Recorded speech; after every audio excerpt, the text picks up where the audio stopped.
انا خيزو، واش كيسحابك؟ انا غير ماكله د القناين. اجي معايا ندخلو للجسم ديالك باش تشوف شنو كندير فيه، وغادي تعرف بلي انا كل فائده. فاش كتاكلني خضر كنولي بحال شي تاد سنان، كنقي الجير وكنقوي اللثه وكنغسل فمك من البكتيريا اللي كتاكليك سنانك. البوتاسيوم والالياف اللي فيا بحال البوليس ديال سيركيلاسيون، كينظم ضغط الدم وكينقص الكوليسترول الضار.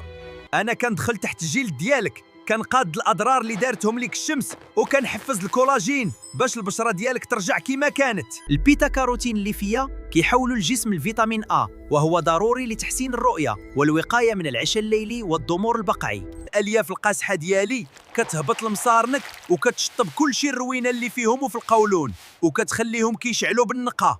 الفيتامينات والمعادن اللي فيا كيديروا جدار كيحميك من اي ميكروب كيقرب جهتك، وانا الدرع اللي كنحميك من الفيروسات. الالياف ومضادات الاكسده اللي فيا كتساهم في التنظيم ديال مستويات السكر في الدم، وما كتخليهش يهبط على غفله.